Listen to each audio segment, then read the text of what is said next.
इस संसार में कोई भी व्यक्ति गुरु के लिए तब तक भटकता है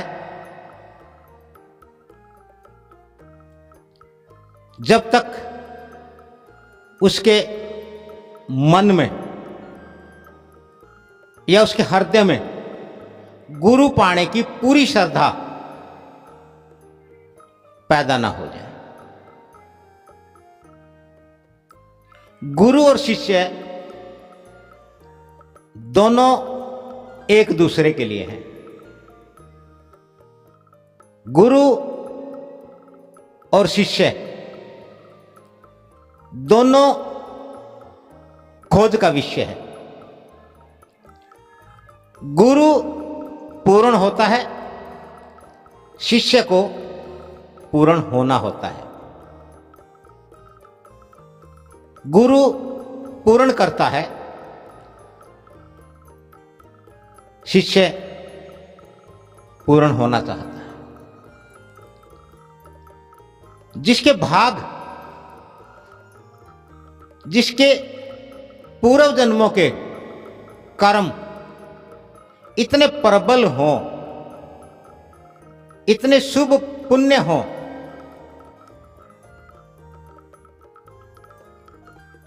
कि उसे तो पूर्ण होना ही है, ऐसे व्यक्ति को पूरा गुरु स्वयं ही खोज लेता है। और मनुष्य थोड़ी सी बुद्धिमत्ता से, थोड़े से विवेक से यदि यह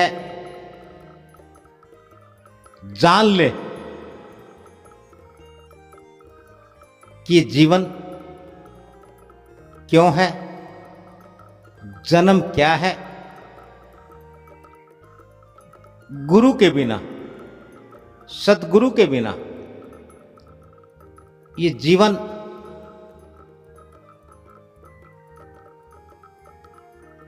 व्यर्थ है और जन्म अनर्थ है, ऐसा व्यक्ति, ऐसा मनुष्य थोड़ी सी बुद्धिमत्ता, थोड़े से विवेक के बल पर अपने अंदर ये जिज्ञासा पैदा कर लेता है कि उसे तो गुरु चाहिए, उसे तो यह सब जानना है, उसे तो यह सब पाना है। और जब उसकी यही चाहत, उसकी थोड़ी सी बुद्धिमत्ता, थोड़ा सा विवेक सद्बुद्धि में बदल जाए, पूर्ण विवेक में बदल जाए और ये चाहत पूर्ण श्रद्धा में तब्दील हो जाए, जब एक सच्चे प्रेमी की तड़फ, सच्चे आशिक की तड़फ, लगन, और जब वह अवस्था आ जाती है तो ऐसे चाहवान को, ऐसे जिज्ञासु को, ऐसे श्रद्धावान को गुरु खोजते खोजते, या यूं कहें कि गुरु स्वयं ही ऐसे शिष्यों को ढूंढ लेते हैं, ऐसे शिष्यों को खोज लेते हैं, स्वयं ही गुरु आज प्रकट होते हैं। और गुरु स्वयं कहता है, मैं तुम्हारे लिए ही, मैं तो तुम्हारे लिए ही आया हूं, मुझे तो तुम्हारे लिए ही जब तक रहना है, जब तक तुम्हारी जिज्ञासा शांत ना हो जाए, तुम्हारे सवाल हल ना हो जाए, तुम ये जान ना लो जो तुम जानना चाहते हो, तुम पा ना लो जो तुम पाना चाहते हो। ऐसे शिष्य, ऐसे व्यक्ति, ऐसे पुरुष ही विरले होते हैं, वही विरले कहलाए हैं और वही शिष्य से पूर्ण गुरु होते हैं, सतगुरु का दर्जा प्राप्त करते हैं और वही पार उतर करके शम तारक बन जाते हैं। ये है इस संसार का असल खेल। यही है इस संसार से विदा लेने का,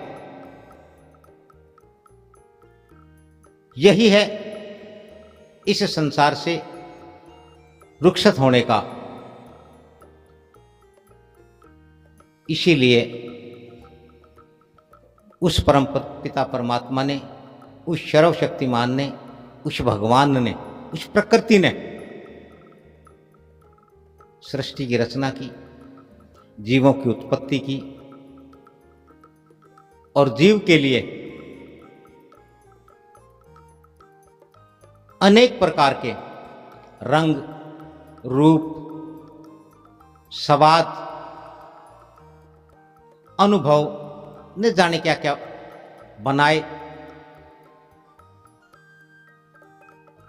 और स्पष्ट कहा, जो इन सब से पार हो जाएगा, जो इन सब से परे हो जाएगा, जो इन सब से विमुख हो जाएगा, वो स्वयं मेरा होगा। मैं पूर्णतः उसमें होऊंगा। और यह एक व्यवस्था है उस परमपिता परमात्मा की, उस प्रभु की।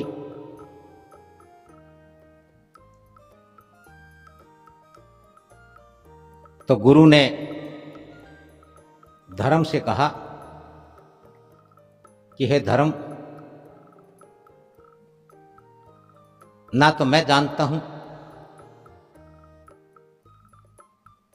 मुझे क्या करना है और ना ये विषय है कि मुझे क्या बनाना चाहिए और ना ही तुम्हारे लिए।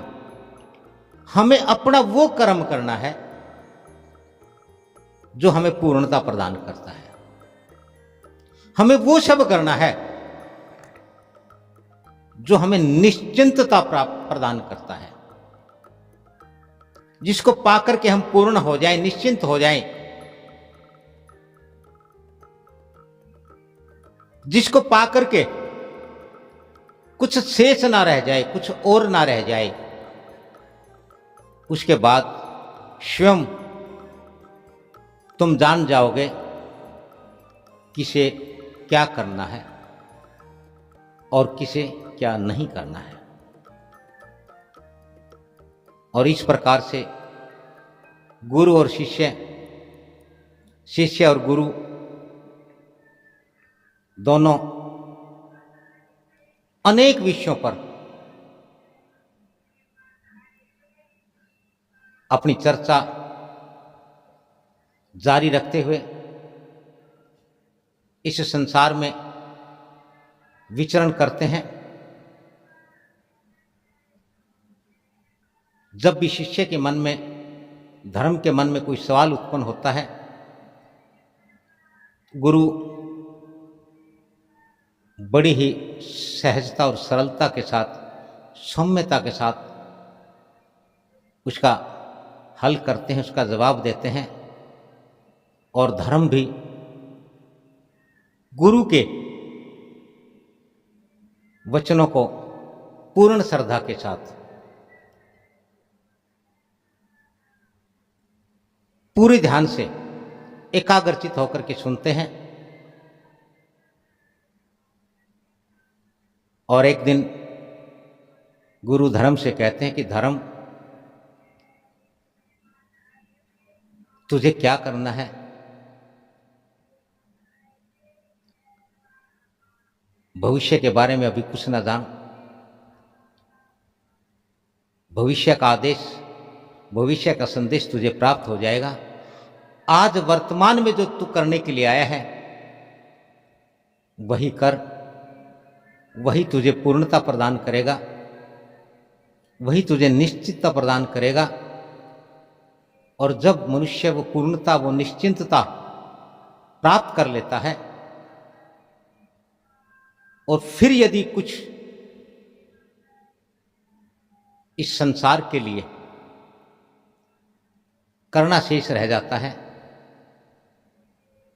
करना रह जाता है या करना होता है, वो संदेश सतगुरु के द्वारा या परमात्मा के द्वारा प्राप्त हो जाता है। उसके अतिरिक्त शिष्य का और गुरु का कुछ और दाएं बाएं इधर उधर देखने का, करने का, भटकने और भ्रमने का कोई सवाल नहीं रहता है, कोई कारण नहीं होता है।